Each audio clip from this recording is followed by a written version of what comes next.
आज रात सोने से पहले एक बार ये सोचिए, अगर यही आपकी जिंदगी की आखिरी रात हो, तो अगर कल सुबह आपकी आंख ना खुले तो क्या होगा उस पल जब आपकी सांसें रुक जाएंगी?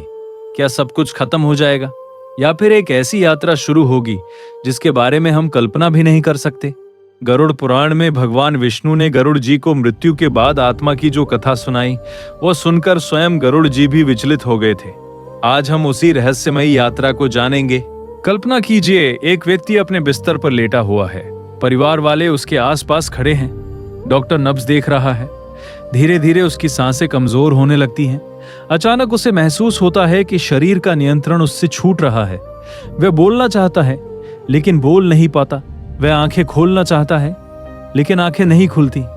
गरुड़ पुराण कहता है कि उसी समय व्यक्ति को अपने जीवन की अनेक घटनाएं याद आने लगती हैं। बचपन, युवावस्था, अपने अच्छे और बुरे कर्म, सब कुछ एक चलचित्र की तरह उसके सामने आने लगता है। फिर अचानक एक झटका सा लगता है और आत्मा शरीर से बाहर निकल जाती है। अब वो अपने शरीर को सामने पड़ा हुआ देख रही है। लोग रो रहे हैं, कोई डॉक्टर को बुला रहा है, कोई भगवान का नाम ले रहा है। आत्मा चिल्लाती है, मैं यहां हूं, मैं मरा नहीं हूं, लेकिन कोई नहीं सुनता।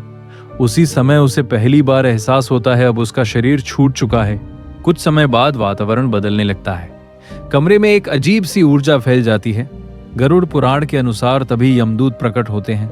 यदि व्यक्ति धर्मात्मा है तो उसे दिव्य प्रकाश दिखाई देता है, लेकिन यदि व्यक्ति ने पाप किए हों तो यमदूतों का स्वरूप अत्यंत भयावह बताया गया है। उनकी आंखें अंगारों की तरह लाल, हाथों में फंदा, चेहरे पर कठोरता।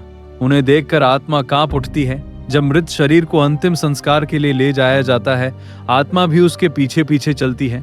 वो देखती है कि जिस शरीर पर उसे इतना गर्व था, जिसे सजाने संवारने में उसने पूरी जिंदगी लगा दी, आज वही शरीर चिता पर रखा जा रहा है। कुछ ही देर में अग्नि की लपटें उठती हैं और शरीर राख बन जाता है। तभी आत्मा को समझ आता है दुनिया में कुछ भी स्थायी नहीं है। गरुड़ पुराण कहता है कि मृत्यु के बाद आत्मा लगभग 13 दिनों तक अपने घर के आसपास रहती है। वो अपने परिवार को देखती है, अपने बच्चों को देखती है, अपने जीवन साथी को देखती है। वो उनसे बात करना चाहती है, लेकिन अब दोनों दुनियाओं के बीच एक अदृश्य दीवार खड़ी हो चुकी होती है। यही वो समय है जब श्राद्ध, तर्पण और पिंडदान का महत्व बताया गया है।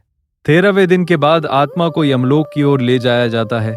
अब शुरू होती है वो यात्रा जिसे गरुड़ पुराण ने अत्यंत कठिन बताया है।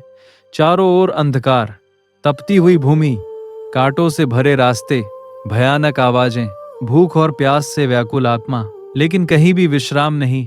यमदूत उसे लगातार आगे बढ़ाते रहते हैं। आगे चलकर एक विशाल नदी दिखाई देती है। यह है वैतरणी। कहा जाता है कि पापी आत्माओं के लिए यह नदी अत्यंत भयानक होती है।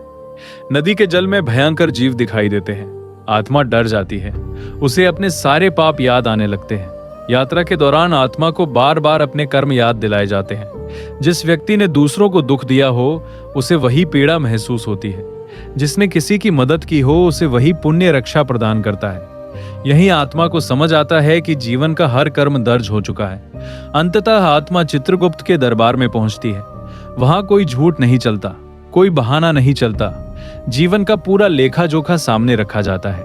एक एक कर्म, एक एक शब्द, एक एक विचार, सब कुछ। अब आत्मा यमराज के सामने खड़ी है। संसार का सबसे निष्पक्ष न्याय। न कोई रिश्वत, न कोई सिफारिश, न कोई शक्ति, सिर्फ कर्म। यमराज निर्णय देते हैं कि आत्मा को आगे क्या प्राप्त होगा, स्वर्ग, नरक या पुनर्जन्म। दोस्तों, एक दिन हम सबको ये यात्रा करनी है। आज हम जिस धन, पद और अहंकार पे गर्व करते हैं वह सब यहीं रह जाएगा। साथ जाएगा तो केवल हमारा कर्म। इसलिए जीवन ऐसा जिएं कि जब मृत्यु आए तो पछतावा नहीं, संतोष हो। क्योंकि मृत्यु अंत नहीं है, वह केवल एक नई यात्रा की शुरुआत है।